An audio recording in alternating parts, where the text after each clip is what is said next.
You're listening to the Australian Hunting and Beyond podcast with Matt. And when you hear this intro, you know that Frank's on. And we're going to be chatting about hunting, fishing, camping, and everything else that the outdoors has to offer.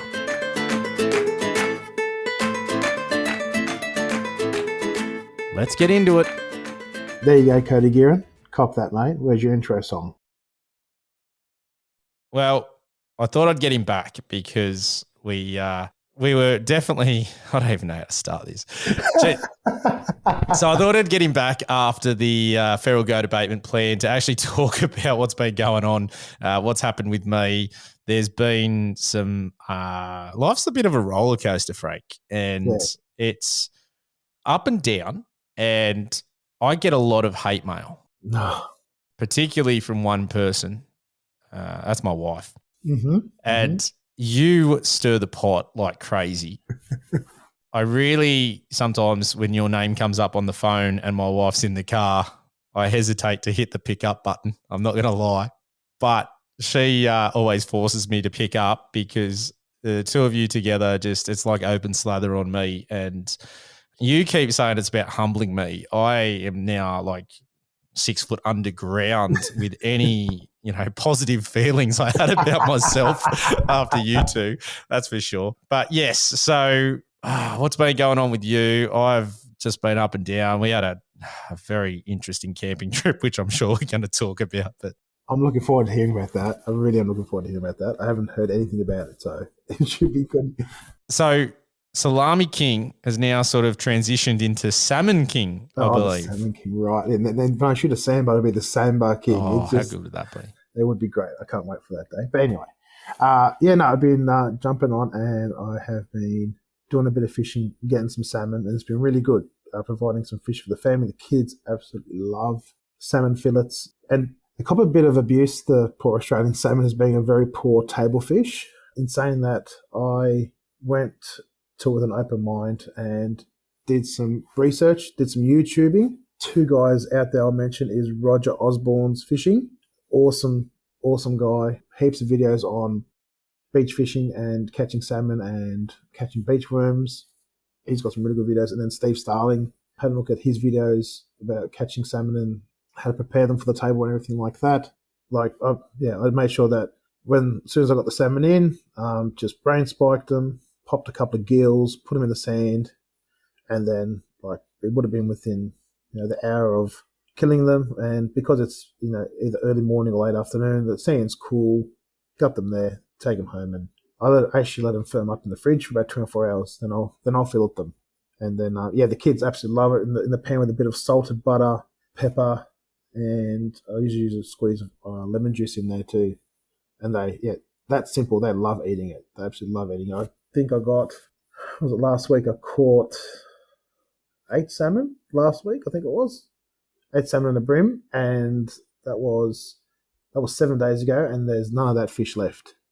That's all been consumed. Yeah, nice. Which is great. And just getting kids to eat something today besides bloody chicken nuggets and chips is hard enough. But them eating that makes you feel really good, knowing that it's come from just down the road, and they absolutely love it. It makes you feel really good on the inside. Yeah, I get where you're coming from. And you were when you started sending me all these photos of your salmon and things like that, I just start reminiscing, going, my childhood up to my, early 20s, down the south coast, chasing salmon on the beach and things like that. I went, that's it. I'm going out. So went out, bought myself a combo, ended up getting the Penn Spinfisher WSM surf combo. Oh, yeah, yeah. So good little setup. Penn's good bit of gear, and it's pretty nicely priced as well. So I got all that set up, went and got my braid, my leaders, my gang hooks, got everything ready to go to chase some salmon. And that was the plan when we went camping, and that's been a bit of a roller coaster as well to try and get ready for camping. Yeah. So for people that don't know, I don't think I've posted much on the socials about this, but I bought a camper trailer. I know I mentioned it with Naomi when we talked on that episode, but I did quite a few sort of upgrades on it. So I went down the track of getting a new pop-top tent on there, so rooftop tent, and end up going the King's Grand Tourer X, which, 2 clips and it's straight up. I'll tell you what, brilliant. So good. Easy setup. 30 seconds. You know, Done. it's maybe I'm lying. It's probably 2 minutes, but like in the scheme of things. Which is really good when you have kids. That's really good when you have kids. Pop it. It's on struts. They go straight up. You get inside. There's a twist pole just to secure it so it doesn't come down. Slots into 2 things. Done. There's 4 metal rods that just go through an eyelet hook out the side to put up like a little cover so you can get up and down and it's sheltered. Yep. That's it. Done. It's thick. It's that thick that you can leave your bedding in there. So you don't even you're basically set up and ready to go straight away. How good's that? In my opinion, absolutely brilliant. Like it's, I think it's going to be my new hunting camp rig. To be honest, Nice. I liked it so much. But there was that, and then the other thing I got was the King's freestanding 270 awning. Hard to beat. $400 compared to like the 30-second awning. I think I priced them at $1,800. Wow, what a difference. Massive. From all the reviews out there, people were just raving about it, saying it's probably one of the best things Kings have made. And I'll say Kings hit and miss with their gear. Mm-hmm. You read a lot of bad reviews. Look, in my experience, some of the products have been ordinary, some have been brilliant. I've still got a Kings fridge, 65-litre one that is probably a good 6-7 years old, and it's runs perfectly. So I can't complain about some of the gear. I have returned 2 rooftop tents in the past just from stress fractures in the plastic shell. But in fairness, both times they've warranted it and I got full replacement full refund back. So, oh, wow, there you go. Yeah. So look, I know they've got an up and down name depending on the product, but that 270 awning, man, it's good. We were in probably 30 to 35 kilometre-hour winds. Mm-hmm. I did not attach the ropes. It was just off the hook. No issue. No worries whatsoever. No. Brilliant. Wow, that's pretty good. And 30 seconds, literal, if that. If you're taking 30 seconds to put it out, something's gone wrong. It literally just comes straight out. One strap, I've got just a carabiner that hooks up to an eyelet hook and just pull it tight, done. That's great. Yeah, that's great when you're setting up. It was great in the wet. Yeah, like, you know, for a quick, easy thing with kids, brilliant. Absolutely brilliant. So it was a good opportunity to get away. So I've been wanting to get away and test some of this gear out, make sure it's, you know, what I thought. And the salmon were right up there. We've been talking a lot about them and going, I'm going to chase them. I've got a couple of spots down the south coast that I know produce. So I thought, yep, I'm going to get down there. I was wrong. Tell me, Matt. Tell me. So the first weekend we got really crook with diarrhea. So like literally I had like 7 days off work. It was not ideal. Not like gastro, it was just diarrhea in the sense that I was eating. Everything was normal. I just couldn't stray more than 200 meters from a toilet. So not ideal camping situation. Then we finally got there, but we're looking at the weather and it's like rain forecasted. And we're like, oh, we haven't camped with the 3 kids. My twins are 14 months now. The little fella's nearly 3.5. This could be anything. So we'll give it a try. We'll go to a caravan park. We'll take the new camper trailer, see what happens. So we thought with the rain, we'll take a tent as well. So we've got a big 8-person tent, 2-room. We thought we'll throw that up if it looks like rain. And I'm going to sleep in the swag as well. And the format is I'd have one of the twins and the wifey would have a twin and the older fella, and probably she'd take the rooftop tent. Everything was going all right in the afternoon. We set up tent. Everything went real smooth, like setting up the tent and the swag. Yeah. Done. No issues. Took the kids around the caravan park. You know, we had a really good time. Dinner time came. That was a real hectic juggle when you got 3 kids on the move going all different ways and one person trying to wrangle while someone cooks. But hey, look, survived it. Not bad. Bedtime. We didn't think about some of these things. Right. 2 twins who sleep in separate rooms have now been put into, one went in the swag and he went straight to sleep. So that's a win. Nice. My daughter did not go straight to sleep. She wasn't a fan of being locked up and wanted to get out of she was in the rooftop tent, but she wanted out. So there was a bit of crying, but hey, eventually went to sleep. This is where the problem starts. Well, we had to get into sleep as well. So we've dragged it out with the oldest one to see how long. He got to the point where he's saying, I want to go to bed. Right. You know, and for everyone that has kids knows that's a rare occurrence. So We've the wife tried to sneak up there with him. That really just didn't go well. My daughter woke up, ended up getting her back to sleep. Not too bad, but there was the problem was heat, Right. being so hot up in the rooftop tent. Yep. And we weren't 100% confident in pulling all the windows open because if a kid in the middle of the night rolled up against one of the mesh fly screens, we don't know the weight of it. So we didn't want to chance it, especially being up so high. So that was an issue.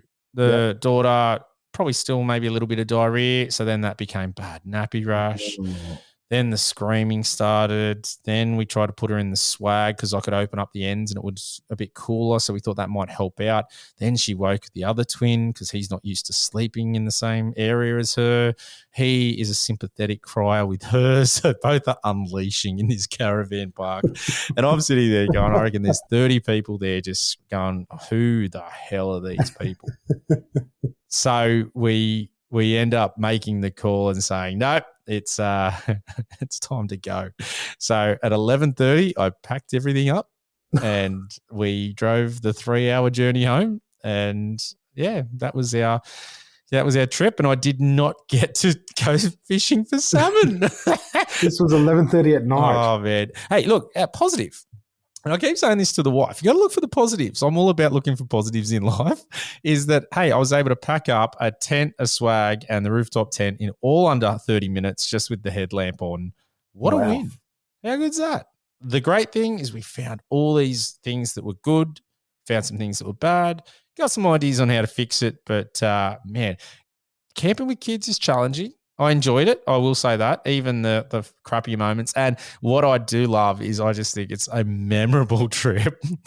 No, definitely. The first camping trip, but no salmon for me, which annoys me because I had the pillies ready. I had some squid. I was sitting there just going, yeah, here we go. Just invested and didn't get to get me line wet. Yeah, well, you had a good tide. Mate, it all lined up. It did. It was all lining slightly up. Overcast. Kids, man, what do you do? Kids, eh? Look, good fun. What do you do? Well, I went for a fish on Tuesday afternoon because the girls wanted to go for a fish. So took them to a new spot, and there was a heap of weed around, and I was a bit dubious, but I cast it in, and it would have been all 3 minutes later, and the rod goes off. And I thought, I wonder if it's weed because it was just going out real slow.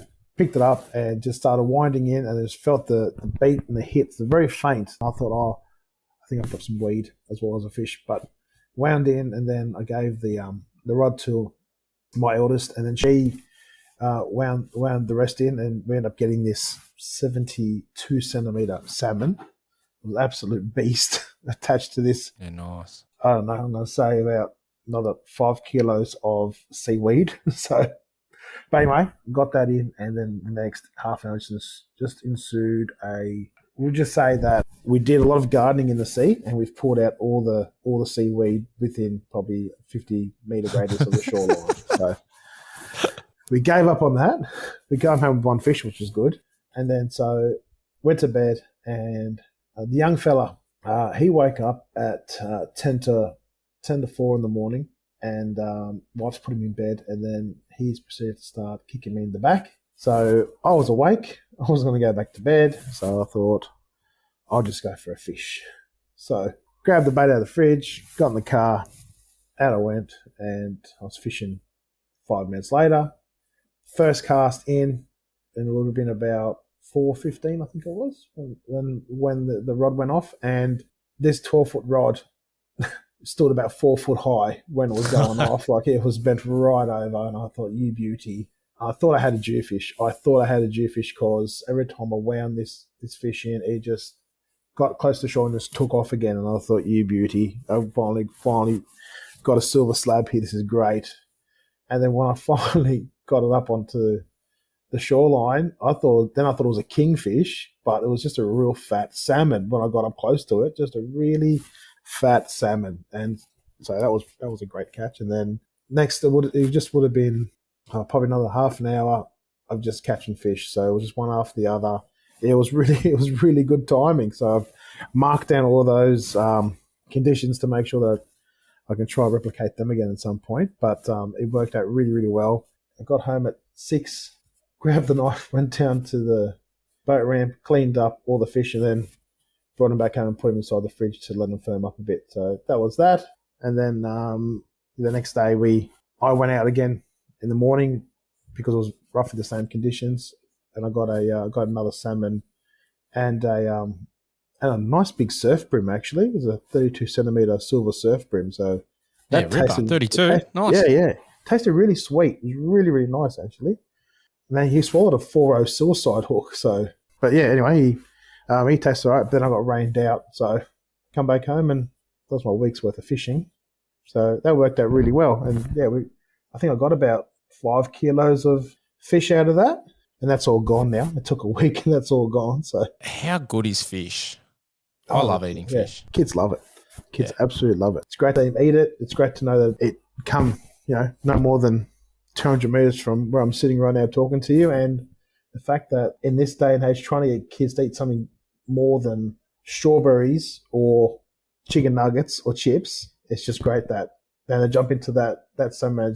It's just and cooked so easily and so quickly. They love it like that, which is great too. It doesn't have to be battered or anything like that. It's just literally in a bit of butter, salt and pepper, and they love it. Yeah, very nice. But yeah. Well, I never thought I'd say this, but I've been doing more hunting than fishing lately. Yeah.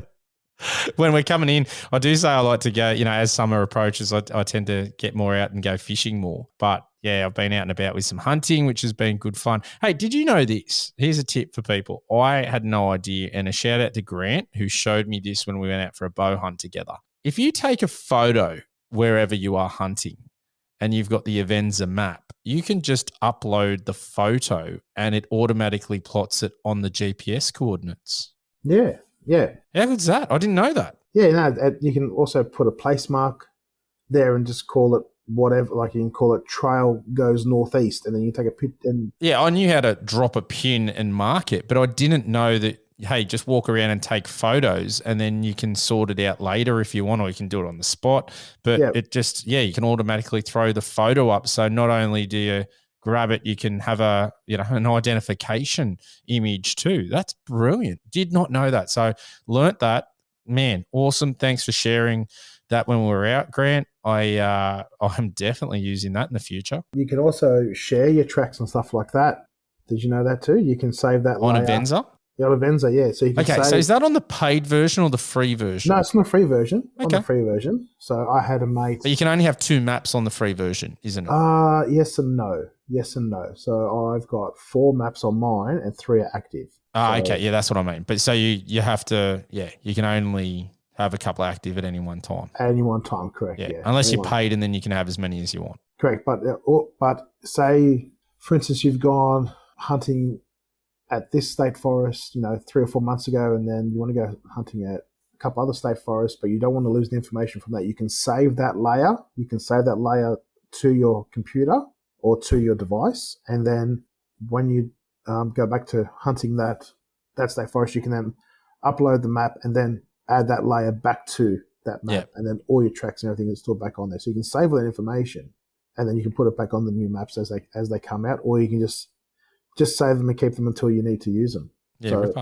so my mate, he did a bike ride in a state forest because I wanted to see how accurate the tracks were in this state forest I'm looking at, and he has Avenza. He jumped on it. He put a breadcrumb trail out, and then I was able to see some extra trails that aren't actually on the map that he was taking, and so I grabbed that layer. So he sent me that layer, and which had photos and everything on it still, and then he emailed that to me, and then I could upload that onto my map, and I could see exactly where it had been and everything like that. So it works out really handy for stuff like that. That's a bloody good idea. I haven't thought about that because I do like riding motorbikes, and haven't had one in a few years. Still got all my gear, but I haven't had a bike in a while. I used to ride a KTM 600 motard, which was just awesome because it had a long range fuel tank, and you could get out in a state forest and just ride for as long as you want. And plus, it was road regoed, etc. Yeah, I think my mate's got the same. He's got a KTM as well. Yeah, brilliant bike. But that is really interesting in getting out and just doing laps of a state forest to see what roads are good, what's not, prior to getting in there with the car. Yeah, that's interesting. I haven't thought about doing something like that. Well, here's another one for you. You can get onto bushwalking Facebook pages. Yep. And I'm on a few of those because I do love a bushwalk. So you'll find that some of those people actually use a Venza as well. Yeah, okay. Yeah. And if you say, I want to know what this trail is like, you might find that they may actually have an Avenza breadcrumb trail that can email you and you can upload it and you can actually see where that trail goes. So, and you know it's walkable. If they've walked it, you know you can walk it yourself.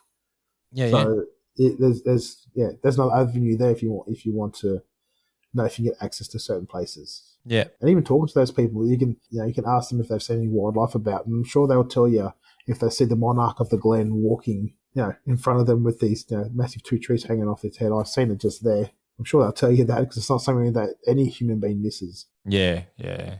Mate, on that, geez, driving home between midnight and 3 a.m., the amount of deer I did see around the Wollongong region, oh my God. There's roosts everywhere at the moment. Roosts are everywhere. I tell you, I saw a couple of nice stags with some good sets of antlers on them. Even the wife noticed and went, geez, look at that one. How good's that? And I was like, yeah, very good. But plenty around. Interesting how they were feeding, though. For an animal that's gets hit a lot by cars, they seemed very switched on to cars. They were all sort of back off the road, obviously in the bush, but they had extended out to eat, but they would sort of like, if you can imagine, just the closest bit they could get to the road to eat, but without exposing much of themselves to the road. Yeah. So they're still in cover without exposing their body. Yeah, which was, their bodies were exposed just because there was no much vegetation, but it was almost like we know not to go on the road. We're trying to stay as far away from these flying cars that are going past us, but we really want to eat what's on the edge of the road. That's where for this rain, it's where all the nice little shoots were on that edge there, because all the water collects at that little spot, and that's why they eat there. But yeah, you'll find they extend themselves out just to grab those little tidbits on the edge without having to jump on the highway. But it's probably because they've probably seen old Fred copper hiding before. Maybe, yeah. And they've gone, I'm not going to do that. So yeah, but got a mate of mine who works down there, and quite funny. Got a call saying that there's been a deer hit out the front of his work, and they wanted them to remove it. So he's gone out there with his excavator to pick up this deer and remove it. And as he's going down there with the excavator, there's someone pulled over on the side of the road, and he's got a hacksaw out, and he's removing the head of this stag on the side. And so this person seen me, mate, coming and just started going hell for leather, removing this head, throwing the head in the back, and then taking off. And then my mate's got there and he just picked up this headless body. Yeah, headless body and brought it back. It was all mushed up and everything like that. So, but he brought it back and hopefully used it for dog meat. So, but anyway. Yeah, it was interesting to see how they were doing that. That shocked me a little bit. Well, obviously some of them do get hit. Yes, I know that. And they that seems to be on the increase, which makes sense. The population has increased, and I think some people might get the wrong impression sometimes when I talk about deer and the feral deer plant. They have to be managed. I'm very clear on that. I feel anyway, and I just don't want to see it done by poison. And we talked about that last time when we spoke about the goat abatement plan. I just don't think poison is the right way to go about it. I think we should pursue every other avenue before that happens. And you know what? If hunters don't get involved when they open up bounties or raffles or whatever it might be, then we've got no one to blame but ourselves if poison gets introduced. But the last thing that should be the very last option that we go down the path of. No, I agree. It's the very last thing we should be thinking about is using poison for sure. And I've got, once again, another mate who's down there, and he was showing me a video from his front doorbell, and there would have been 12 roosters on his front lawn. And his front lawn would only be 10 meters by 5 meters. And there was 10 on there eating his grass and his roses and everything like that. Yeah. And Like he was saying, how do you get rid of these things? Surely we could trap them. I reckon you could trap them. I reckon you definitely could trap. Well, they're obviously coming from the neighbouring national park. Yeah. Coming down, and you could definitely find where they're coming from. It wouldn't be that hard to track that. Or open up the national park. Or open up the national park. Like that's just thinking of the best case scenario. Open up the national park, and you'll soon find that the impact will be instantaneous. I would imagine if that happened overnight, the impact will be instantaneous. About all those deer wouldn't be coming out of that forest. No, not at all. But now because they see a human and a human doesn't do anything to them, they're not scared. They're not scared at all. Exactly right. So why be fearful? Yep. Whereas if someone's shooting at you, you're not sticking around and hanging there to say, "Oh, what's that whizzing past me?" Yeah, exactly right. You're heading out of there. So it's quite amazing how vastly spread these deer are now. And back in the day, if this was a different decade, they would be just going to the national park and then shooting them.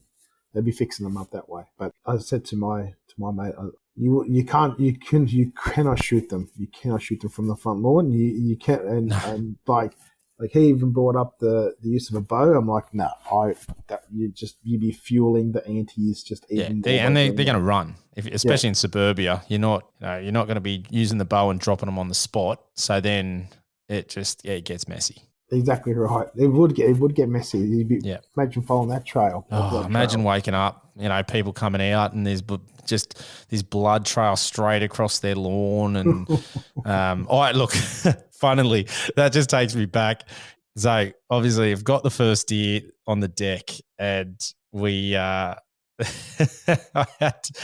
brought it here to chop it up, obviously, and whatnot, and decided I'd go with the wet aging. And I had to get rid of the body. Yes. And as you do. So used as much as possible off it, like pretty much took every skerrick of meat that I possibly could off the deer, and then put it in the rubbish bin. Right. All right. A couple of issues with this. Is I did have to take all the guts and everything and put them in they were in a bulker bag because the farmer didn't want it on his property, which understandable. His land, his rules. So I did take them away. So that left a lot of blood and whatnot, fluids in the bottom of my bin, and that's part of it. Threw the body in, no worries, got it all in there. I will say it was in there for a couple of days, so the smell wasn't amazing, nice. And they were hot days after I got it, of course. Fully fermented. Lovely. Yeah, pretty much. So, so bin day came around, and the bins got emptied, and I come home, and there's a police car parked out the front of my house. No way. Yeah, and I've just gone, I wonder if they have had some sort of complaint about the smell and they're here checking it out because someone's... and the large spine that attached to a pelvis that's gone into the bin. Yeah. And so then I've gone to grab the bins, and the red bin, which is obviously the garbage bin, is turned. So someone's had to have physically used their hands, and it's turned side on. Right. So when they always end up in the same spot when the garbage truck puts it back down, someone's moved it. And then I can see that on the actual lawn because it's a bit of dirt at the moment because we just had the NBN put through the cabling, and you can see someone's turned it around on the side. So someone has sussed it out. Right. And then the police are there. So I'm looking at all this going, oh, my God, are the police inside? Got to explain all this. Are they sitting inside with the wife and she's having to explain, the red bin, and when you open it up and look down, there's all this blood on the bottom and you can see like blood spatter marks all on the inside of the bin. But the police weren't here for me. They were hitting up another neighbour, so that wasn't my problem. But I had to laugh, and I was like, imagine, my neighbours smelling it and sussing it out, and probably, I don't know how you get around that, but maybe some wood chips or wood shavings to take away some of the smell. Well, that's not a bad idea. You could do that. You could definitely do that. You can dry out the liver. You can dehydrate the liver and give it to dogs as dog treats. Yep. If you wanted to do that. So you got the spine, the pelvis there. Did you think about cutting up the spine for bones for the dogs? No, look, to be honest, the way it all happened, I was very time poor as well. So they got a heap of venison and they got a heap of bones, and I just was with the spine. I wasn't going to go down that pathway. It's a big job, your first one, isn't it? It's a big job. Yes and no. I thought we knocked it over in pretty good time. I will say, when you've got a second person helping you, just being able to maneuver a leg so you can get right in there and do it, it's so much easier than on your own. Yeah. I still need to set up something for hanging. So, chop it up while it's hanging. I did do it on the table. So difficult to try and keep the meat clean and not get hair everywhere. But overall, it came up pretty good. I will say, recip saw with the stainless steel food grade blades, brilliant. Fantastic. Easy to rip out the ribs. So that worked a treat. Yeah, can't complain about that. But I just thought that was funny. Rocking up, the police were there, the bins there. I see mine go straight to it. It did. That's where the mind went. Someone's dobbed me in. How do I explain this? I had photos anyway. I was like, I've got photos. Here's the venison. Come into the fridge, mate. Have a look at all the venison in back sealed packs. It's all here. It's all good. You can take some meat and test it. It's not human. We're all good.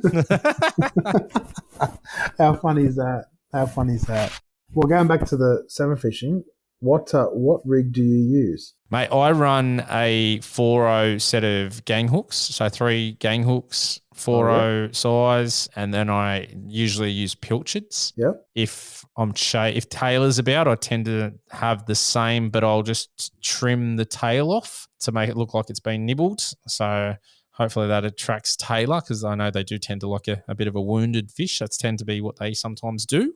Oh, wow. Okay, yeah. So, that's generally the setup. I'll run that off a leader up to a swivel, and then I'll have a running sinker above the leader. Usually I'll use mono for the leader, and then I run braid for the majority of the line. Braid's brilliant. Do you change over to a wire trace if the tail are about? Depending what size I'm running, depending how thick the leader is. Sometimes I have with Taylor, but other times I just let it go and see what's happened. I haven't ever lost too much with running like a decent leader on there. Yeah. But, each to their own. I don't use a lot of wire traces, I'll be honest. Yep. Neither do I. What poundage trace do you use? Off the top of my head, what I've been running up there at the moment, I think it's about 60 pounds. Oh, wow. Decent. Yeah. You're going to have I think probably one of my knots will fail before the actual line or the braid.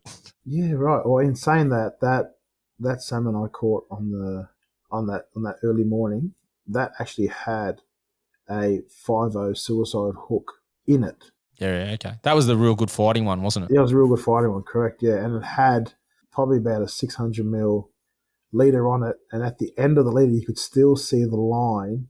It looked like a bit of a pigtail, and you can see it was attached to a swivel at some point there. So that's the knot had failed, not actually the line, but the knot had failed. That was 60-pound line too. Yeah, okay. So it was quite interesting to see that the knot failed, not the actual line failed on the salmon. Knots are tricky, aren't they? They are, because if you stuff them up, a knot reduces the amount of breaking strain on any line that you use. So yeah, the better your knot, the better well tied your knot, the more breaking strain capacity it will have. Yep. So I found, like with the blood knot, if I'm doing a full blood knot, I pull it all tight and cinch that coil down with my fingernail. Make sure you live it up with a bit of spit, and then when you pull it tight, that tag, I actually pull that tag as well, and then I'll pull the hook again, and then usually you'll find when you do that a second time that it'll cinch down just even more onto that tag end, and then you can trim that tag end off. And I usually leave about maybe 10 mil, maybe even 8 mil off that tag. Yeah, I haven't had one foul me in the last 12 months anyway. Yeah, okay. But even 12 months ago, I never did salmon fishing on the beach. It was just something, I got into, and just it was quite good just watching a couple of videos and doing sort of stuff. And now I'm just getting right into it. Like the other day, I went to BCF and like I'll actually use a suicide hook on the bottom of my rig. So I'll run a running sinker rig as well, but the running sinker will have a stop swivel, probably about 600 mil from the bottom swivel, and then that will allow the sinker to run between those 2 points, and then I'll have a leader coming out from three-way swivel at the top there, if that makes any sense. And usually have either a 2.0 or a 1.0 bait keeper hooks, long shank bait keeper hooks with the barbs on the end of them. Yep. I have one of those. I'll put a worm or a plastic worm on there, or a gulp worm, or something like that on there, and then so you're running like a backup. Yeah, well, I find that if I'm running that 4.0 or 5.0 suicide hook at the bottom will have like a little keeper hook, like maybe a 1.0 or a size 8. Sorry, not size 2. Sorry, little keeper hook on that to put maybe half a pilchard on there. Yep. So I'll use half a pilchard bait there, and then I'll use the worm at the top. And usually you'll find that either you catch bream, flathead, salmon, and whiting. You can catch all them off that one rig.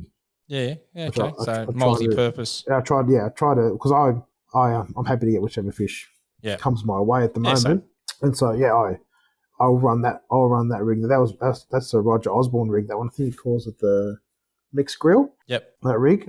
He knows his stuff, doesn't he? He does. Oh, he is the salmon slayer. He is the proper salmon slayer. Yeah, he's good. Like that, he just attracts them. That just every video you watch, he's pulling up a salmon. No matter what he's targeting, he's always pulling up a salmon. Yeah.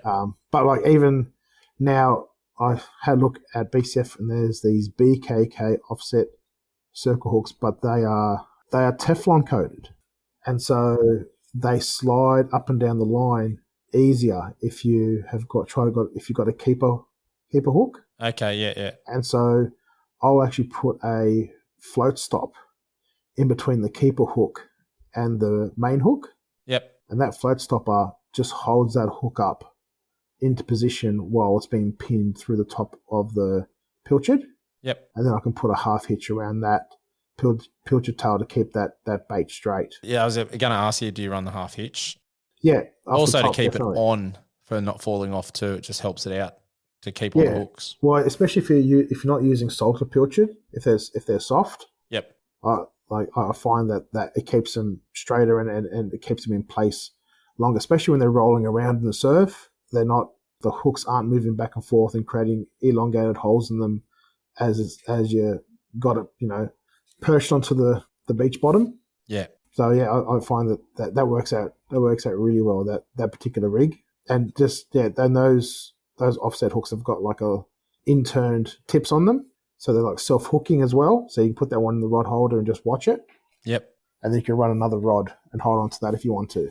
Yeah, that makes sense. No, I'm a big fan of using 2 rods. Yeah, I look, I'm not going to lie. I used to. Now with the little kidlets, I reckon I'm going to run one in the surf spike and be chasing a kid at the same time. Fair enough. That's fair enough. But I love fishing. It's I cannot deep sea fish. It's one of the things I super regret. I get really, really bad seasickness, and I'm no good. Like, I'll be honest, it might be mental, but I vomit on the ramp. Like, I'll get there and it's like this wave comes over me of remembering every single time I've ever gone out on a boat into deep water, and that swaying motion. I'll look out and see a few waves and I'm vomiting my guts up, which is, it's bad. But it's super weird because I can go on roller coasters, whatever, does not faze me at all. You put me on a boat that has a swaying motion and I am done. Put a fork in me, I'm cooked. So what about estuaries and things like that? Oh, fine. Not an issue. You're all not good. an issue at all. If you've got a little swell in the estuary, you're all good with that. No problems whatsoever. It's just if you're out there. Well, if you can't see land, is that what it is? No. If we're seeing land, it's fine. Good. I do not. The only time I have not had an issue was I went on a trawler and I was just on the beers. I was eating and drinking and I was good. But if it's just a normal boat, I've been on, you name them. Our mates down at Bateman's Bay, they had a big cat Yep. Pretty like it was a monster, and still got seasick on that. I've gone on like a variety of boats out there. Just that rolling motion, whether it be a tough day with large swell, whether it be a pretty light day out there, just gets me. I don't know what it is. I've tried everything, travel calm, quell, you name it. Just no good. You're just going to have to do some drone fishing off the beach, mate. Mate, it's not the worst in the world because like there's different places you can go. I know up in Queensland, like around Fraser Island and all that, you're all protected. So there's some really great sort of islands and reefs you can get into and get some decent fish. So for me, it's not that big a deal. I know my brother and mate, they just did this 8-day trip out on a charter, and I could not think of anything worse. Like I was super jealous of all the fish, but man, it was bad. One thing that does help me out is getting in the water. So we would go out. If I'd start to feel sick, I'd just grab the spear gear and just jump overboard. Fix the problem. Really? Yeah. Yeah. It was just in that boat and that side swaying motion. Just, I'm gone. I'd feel more sick in the water, I'll be honest with you. Oh, really? Yeah, no, I was fine. You put me in the water, I'm good. Yeah, that rolling motion for whatever reason. Yeah, I don't get it, but it's just might be a mental thing. I don't know, but it's I've been that way forever and a day, and it used to really annoy me because when Dad and Mum, they're both big fishers, and they'd be going out fishing. The brother and I would go out with them. He'd be hanging upside down and sleeping in the boat, and I'd be vomiting me guts up over the side. I'm good when the boat's moving, but as soon as we pull up and stop, game over. Just gets me. You said your mum is a fisher as well. Yeah, both Mum and Dad love it. Yeah. Really? Yeah. How awesome is that? Yeah. Well, we spent like 3 months down Ulladulla way every year from the time I was born to, pretty much, I think, mid-20s. Yeah, wow. Loved it. Just greatest spot in the world. So good. And we, as a teenager, I had my own tinny. Dad bought me a tinny, and I used to go out all the time on my own, fishing in the lake and whatnot. As you should. Oh, it was brilliant and such a good upbringing. And they used to go out. They were diehard fishers. Like that was that was one of the reasons they picked the spot down there. And they would be out most mornings, out fishing pretty much all the time, as long as the weather was good and good to go. We lived off fish practically just because they'd be catching it all the time out there. Yeah. Yeah, but geez, I used to get crook. I used to keep trying, but no good. Yeah, right. No, touching on what you were just saying then about your mum and dad going out all the time, that just going out as much as possible just gives you more experience and more time on the belt. So you have more of a chance of being successful because you know that situation. You know where you can catch a fish and where you don't catch a fish because you've been in this situation before, if that makes any sense. Like the old guys here, a couple of the old guys that go fishing around here, I have a chat to them and just saying, "Have you been catching much and how you been going?" And like a month ago, not catching anything. It's doing this, it's doing that. And like just listening to them talk, you think to yourself, that just comes from experience because they've spent the time sitting there on the bucket, in the surf, watching the fishing rod doing sweet nothing. And so, like one guy, he said to me, he said, the one thing, I'll tell you something. It's not even a secret. I'll tell you one thing. The more you do it, the more successful you'll be. You won't catch them from your bed, and you won't catch them from the lounge. Yep. Agreed. So no matter when you think is a good time to go, just go. If you're looking at all the conditions, the conditions aren't right, just go, and then you'll know for yourself. Once you go there and you go, okay, that's failed. You're going to try something else. You're going to go to a different spot, and the wind's coming out in a certain direction, or the swell's moving in a certain direction, and if the tide's coming in or going out, and the moon's doing this, and it's a cloud cover, there's no cloud cover. Either way, you're gonna work out the equation soon enough, just by being there and doing it. I think we had this chat off air about deer hunting. Yeah. Is that the more times you're out there, the more luck you have. Yes. And the more opportunities you're going to get. And I put my hand up and say, I don't get into state forest anywhere near enough to be successful. And that's cool. I have no issue with that. Hopefully that changes as my kids get older and I'll have a bit more time out there with them as well. Mhm. But the reality is at the moment, that's just, I'm not close enough to any to really get out there all the time. It's a big commitment and I'm a realist. I have no issue with saying that is a major problem with my hunting at the moment. And there's a lot of people out there that spend a lot of time in there and that has to equate to success. Because it's pure numbers. Sure it's a it numbers does. game. It is a numbers game. And every bit of ground you cover is one little piece of the puzzle you've put into your backpack. And you keep on walking around. Eventually it's going to happen. Eventually you're going to meet up with a deer and eventually you're going to shoot one.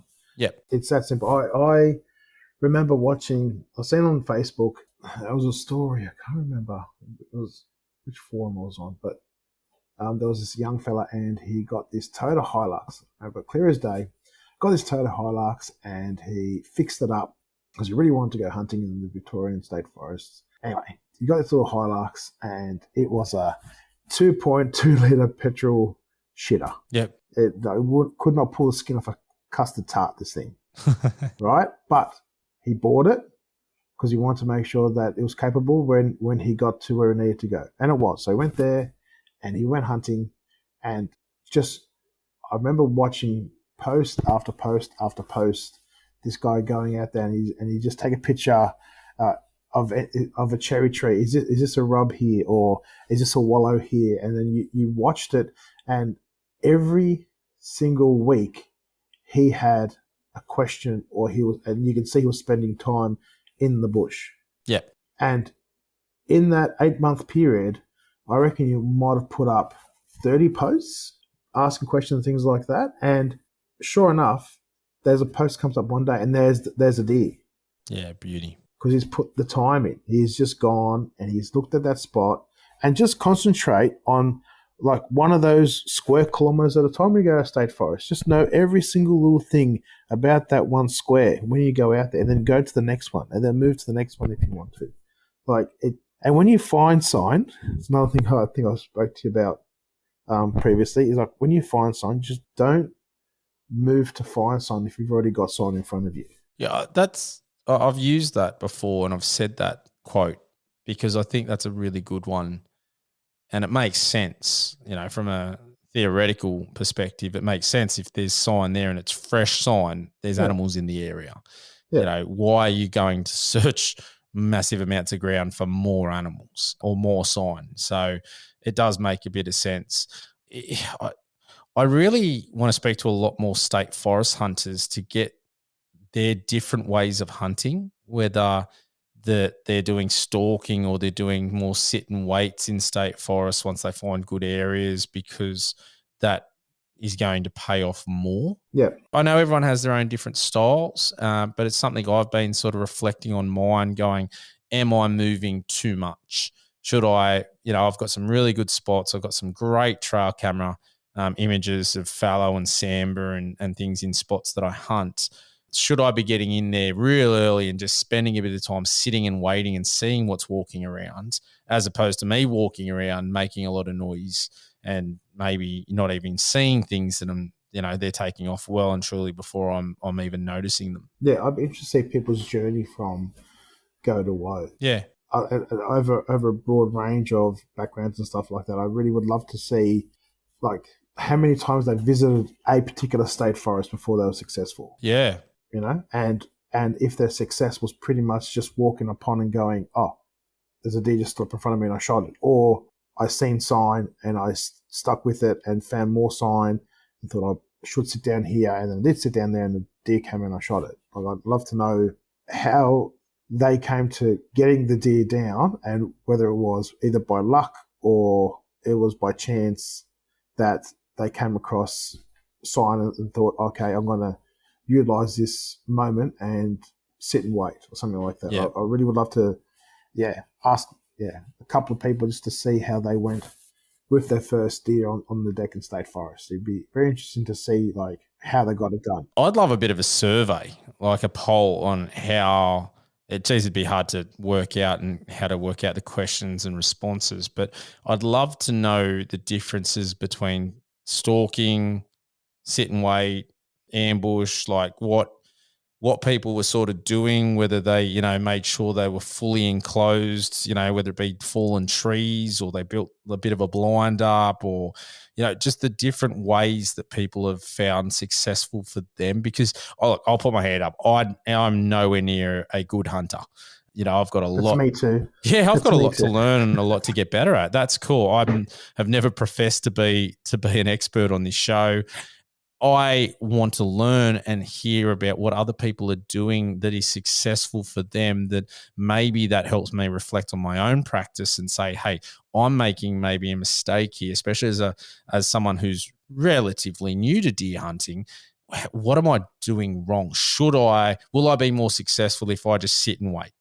Will I be more successful if I find a spot, put the trail cameras out, there's plenty of deer coming through, all right, I'm going to get in, sit there, and I'll sit there for 14 hours. Is that going to work, or is that going to give me better chances than me stomping around the bush? For me, I think it has to, because you're not going to be scaring things off. And I do notice when I'm quiet or stationary, you tend to see a bit more, even in that sort of 30. If I sit down, usually it's no longer than 30 minutes. I see more stuff, whether it be natives, whether it be, whatever. That to me might be the way to go if I want to be a bit more successful in state forests. I'm not sure. And so, yeah, I'd love to get a broad variety of people's knowledge and thoughts. And, there's some great people out there on YouTube, but they're super successful too. I'd like to see and hear from people that are just the average hunters and what they do to get success, because not everyone's a brilliant hunter, and I'm far from it. Yeah. So, talking to a mate about this in New Zealand. So he's been hunting the same bit of forest for 30 years. So he knows where all the clearings are. He knows where the track goes. He knows where the deer are moving at all times. He knows what they're doing. He knows where the green pick is. He knows what's flowering, what's not flowering. He knows all that, but he knows that from being there for the last 30 years and walking that bit of land. Yeah. And so I really do feel that once you know that bit of land and you know what's up in front, what's behind, and what that entails to where you're standing, once you've got all that under your belt, I think then it becomes easier for you to make decisions. Yep. Because you've been there before, so you know what's there, you know what's to be expected. Well, you're making informed decisions as opposed to guesses. Correct. Yeah. So if you know you're coming up to a clearing, you're going to slow down. You're going to start looking for movement, things like that, because you know the clearing is there. The first time you're in that state forest, you don't know if there's a clearing just beyond that, this thick bit of bush here. You don't know there's a massive clearing behind there, unless you might have seen it through Google Maps. That was taken 10 years ago. Yep. There might or might not be a clearing there, but you don't know unless you've actually walked over that spot. So I think once you put time and effort into the field, you will reap the rewards eventually. It's going to happen. Yeah. I completely agree. And it is something I need to get better at. It's something I need to spend more time in there. And I'm no fool. I understand that, but it's a matter of where your priorities are sometimes too. And my family come first. So that's it. That's at the end of the day, the kids are the most important things in my life, and the wife as well. So they outrank me getting away hunting. But it's an interesting one. That's why I do the podcast and talk to people like yourself. We can, bounce things off, have that chat, and I might not be getting out there, but I'm learning along the way, and it's things that I can put into practice when I get out there. And I tend to, I definitely tend to do that like that. As you said, when you find sign, why are you looking for more sign? Like if there's fresh sign about, stay put. There's deer in the area. Yeah. Be on a bit more of an alert. And, that's been, I've done that for a couple of times now, which has been a helpful tip. Yeah. Yeah. You've been walking in an area and not see anything. As soon as you start to see some sign, and then signs become thick and fresh, then you can slow down. You don't have to ninja through the whole state forest to find an animal. But as soon as you start seeing sign, that's when you start slowing down and starting to creep around and seeing what else you can find. There's no need to ninja the whole time as well. That was a good tip I was told as well, which makes a lot of sense.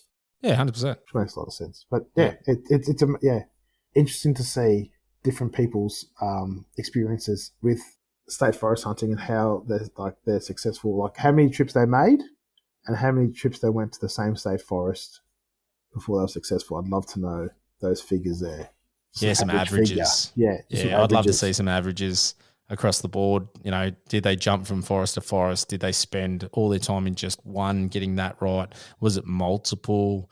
Yeah, there's so many different ways you could do it, but geez, I'd love to know some stats and some averages just to say, oh yeah, that makes sense. That would be not a bad one to target that, or just to try it and see a different aspect of it.